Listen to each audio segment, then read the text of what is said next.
नमस्कार, सत श्री अकाल, जय श्री राम। तो कैसे हैं आप लोग? मैं सुमित कुमार स्वागत करता हूं आपका इस यूट्यूब चैनल पे। तो आज के इस लेक्चर में अवार्ड, ऑनर एंड पर्सनल 2024 से रिलेटेड एमसीक्यू कवर करेंगे। तो ये लेक्चर 5 होगा। ऑलरेडी हम लोग 4 लेक्चर कवर कर चुके हैं। अगर आपने इस टॉपिक का 4 लेक्चर नहीं देखा है तो वो चारों लेक्चर जाके जरूर देखिएगा। उसमें काफ़ी इंपॉर्टेंट क्वेश्चन कवर कराया गया है जो आपके एग्जाम प्रोस्पेक्टिव से काफ़ी ज़्यादा इंपॉर्टेंट है। तो अगर आप किसी भी कॉम्पिटिटिव एग्जाम का प्रिपरेशन करते हैं like NDA, CDS, AFCAT, SSC, UPSC, तो सेशन आपके लिए काफ़ी ज़्यादा हेल्पफुल रहेगी। तो चलिए देखते हैं। जल्दी से वीडियो को लाइक कर दीजिए और चैनल पे नए हैं तो जल्दी से चैनल को सब्सक्राइब कर लीजिए। तो पहले यहाँ पे क्वेश्चन दिया गया, ऑलरेडी हम लोग 40 क्वेश्चन कवर कर चुके हैं उन सारे लेक्चरों में। तो यहाँ से हम लोग 41 से कवर करेंगे। तो 41 नंबर क्वेश्चन दिया गया सुचेता सतीश, ठीक है। यहाँ पे नाम दिया गया, एक नाम क्या है, Sucheta Satish, who was recently making news for a world record in singing in 140 language, belongs to which state. तो यहाँ पे एक नाम देखने को मिल रहा है, नाम क्या है, सुचेता सतीश, जिन्होंने रिसेंटली मतलब न्यूज़ में उनको हमने देखा for a world record in singing. तो सिंगिंग में उन्होंने एक वर्ल्ड रिकॉर्ड बनाया, ठीक है, इन 140 लैंग्वेज, ठीक है, 140 भाषाओं में उन्होंने मतलब एक रिकॉर्ड बनाया सिंगिंग में, यानी कि जो गायकी होता है उसमें। तो उनके बारे में पूछा जा रहा है कि वो कौन से स्टेट से बिलोंग करते हैं। जो सुचेता सतीश हैं वो कौन से स्टेट से बिलोंग करते हैं। तो चलिए देखते हैं। ऑप्शन ए है केरला, ऑप्शन बी है कर्नाटका, ऑप्शन सी है तमिलनाडु और ऑप्शन डी है आंध्र प्रदेश। तो इसमें से करेक्ट आंसर चूज करना है कि जो सुचेता सतीश है उन्हें हाल ही में उन्होंने क्या किया, who was recently making news, ठीक है, इसलिए वो न्यूज़ बना रहे थे ताकि उन्होंने एक वर्ल्ड रिकॉर्ड बनाया था 140 भाषाओं में सिंगिंग करके। ये रिकॉर्ड उन्होंने बनाया था और उसके लिए उनके बारे में ही पूछा जा रहा है कि वो कौन से राज्य से बिलोंग करते हैं। तो इसका करेक्ट आंसर हो जाएगा ऑप्शन ए केरला, ठीक है।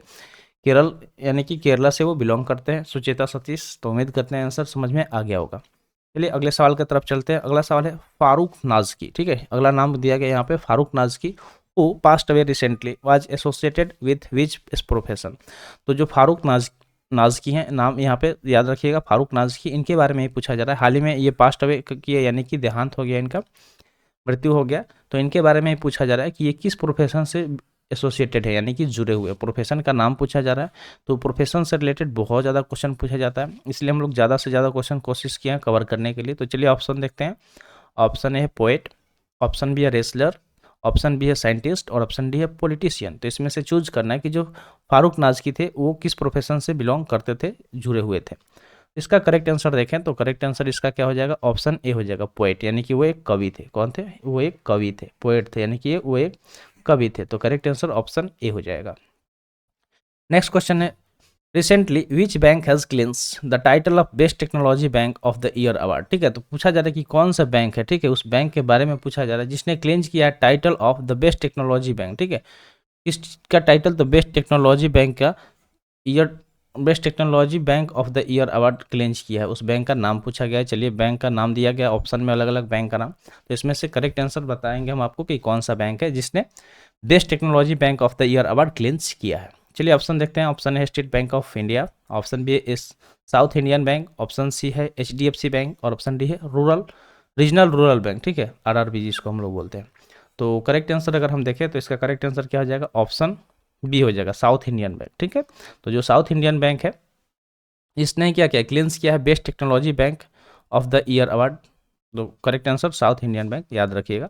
आगे बढ़ते हैं अगले सवाल की तरफ। अगला सवाल दिया गया कि recently who has been elected as the new president of international court of justice. तो यहाँ पे सवाल क्या पूछा जा रहा है कि हाल ही में किन्हें इलेक्ट किया गया नए प्रेसिडेंट के तौर पे, ठीक है, नए प्रेसिडेंट के तौर पे। किसके प्रेसिडेंट?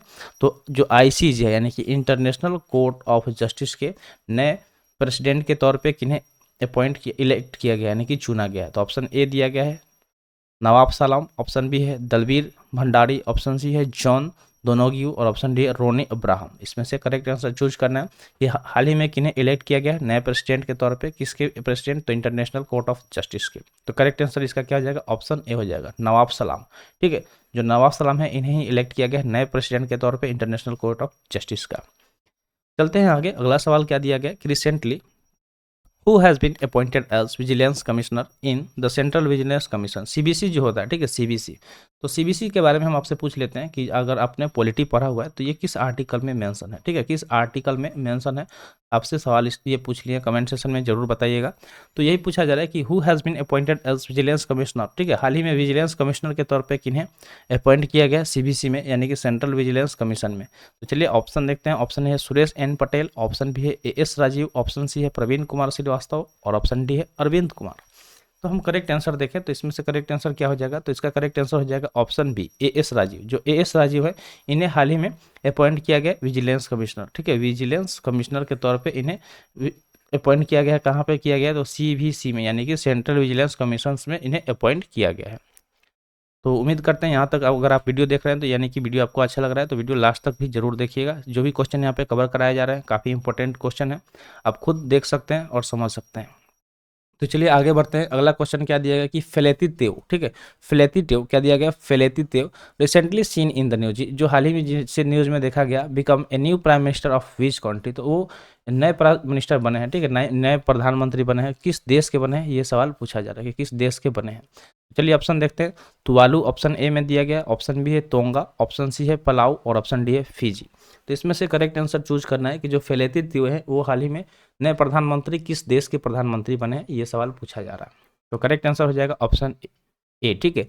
जो तुवालू है ये एक कंट्री है, इसके ही नए पीएम के तौर पे अपॉइंट किए गए हैं कौन, तो फेलेती तेव, ठीक है, फेलेती तेव नए पीएम के तौर पे अपॉइंट किए गए हैं। तो उम्मीद करते हैं समझ में आ गया होगा। आगे बढ़ते हैं। अगला क्वेश्चन क्या दिया गया कि who has become the first women chief minister of West Punjab in Pakistan. तो कहा जा रहा है कि हु हैज़ बिकम, यानी कि पहली वुमेन सीएम कौन बनी है, कहाँ पे, तो जो वेस्ट पंजाब है पाकिस्तान में, जो पाकिस्तान में वेस्ट पंजाब है वहाँ की नए चीफ मिनिस्टर के रूप में पहली वुमेन चीफ मिनिस्टर कौन बनी है। तो चलिए ऑप्शन देखते हैं। ये सब लेटेस्ट न्यूज है, ठीक है, ये सब लेटेस्ट करंट अफेयर्स है, लेटेस्ट करंट अफेयर्स। तो इससे क्वेश्चन बहुत ज़्यादा बनेगा, याद रखिएगा, ये स्टार लगा लीजिएगा ये सब क्वेश्चन में।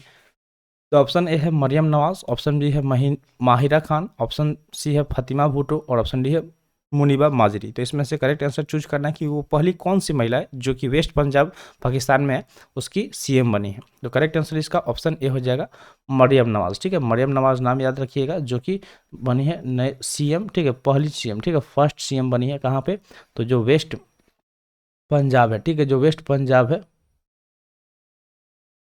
जो वेस्ट पंजाब है कहाँ पे, तो पाकिस्तान में वहाँ की, ठीक है, पाकिस्तान में वहाँ की।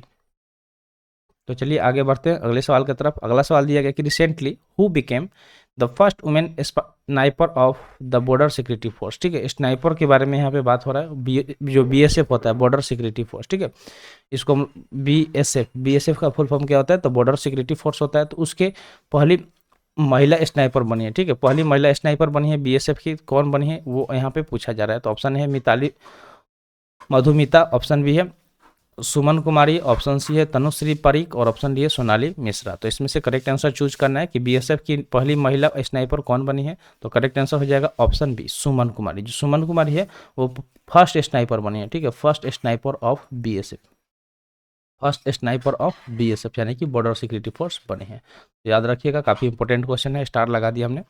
आगे बढ़ते हैं अगले सवाल की तरफ। अगला सवाल दिया गया कि recently who was recently declare as the winner of the Pritzker architecture prize 2024, ठीक है, जो हाल ही में एक प्राइज दिया गया जिसका नाम है प्रिट्जर आर्किटेक्चर प्राइज 2024। तो इसके विनर के रूप में किन्हें डिक्लेयर किया गया, किसे घोषित किया गया, ये चीज़ पूछा जा रहा है। तो हाल ही में ये हुआ है, 2024 का ही न्यूज़ है।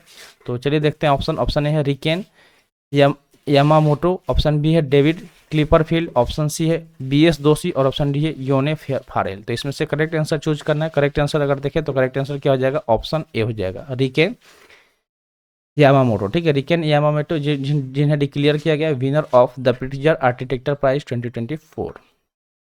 नेक्स्ट और आज के सेशन का लास्ट क्वेश्चन रहेगा। क्वेश्चन क्या दिया गया कि which country receive the prestigious micelles and rubella champion global award for its एग्जाम्पली effort in combating this disease, ठीक है। तो यहाँ पे डिजीज के बारे में बात हो रहा है, मिसेल्स, ठीक है, मिसेल्स यानी कि जिस ये एक तरह का डिजीज है, और तो इसको ही मतलब पूछा जा रहा है कि जो कौन सा देश है जिसने रिसीव किया एक prestigious micelles and rubella champion global award, ठीक है। तो ये जो यहाँ पे एक अवार्ड के बारे में बात हो रहा है, अवार्ड का नाम क्या है, micelles and rubella champion global award के बारे में। तो इसे किसने रिसीव किया है, प्राप्त किया है, ये सवाल पूछा जा रहा है। क्योंकि उन्होंने क्या किया, एग्जाम्पलरी एफर्ट लगाया इस चीज़ को दूर करने के लिए, इस डिजीज़ को, इस रोग से लड़ने के लिए उसने काफ़ी एग्जाम्पलरी एफर्ट किया। तो उसके लिए ही उन्हें क्या किया गया, एक इस प्रेस्टिजियस अवार्ड से सम्मानित किया गया जिसका नाम है measles and rubella champion global award. तो चलिए ऑप्शन देखते हैं। ऑप्शन ए है इंडिया, ऑप्शन बी है म्यांमार, ऑप्शन सी है भूटान और ऑप्शन डी है बांग्लादेश। तो देश के बारे में पूछा गया, तो करेक्ट आंसर क्या हो जाएगा, ऑप्शन ए हो जाएगा हमारा इंडिया। ठीक है, तो हमारा इंडिया हो जाएगा। तो उम्मीद करते हैं आपको जो भी यहाँ पे क्वेश्चन कवर कराए होंगे समझ में आ गया होगा। तो आज के लिए इतना ही, आज का सेशन यहीं पे समाप्त हुआ। सेशन कैसा लगा कमेंट सेशन में जरूर बताइएगा। तो मिलते हैं फिर अगले वीडियो में। थैंक्स फॉर वॉचिंग, जय हिंद।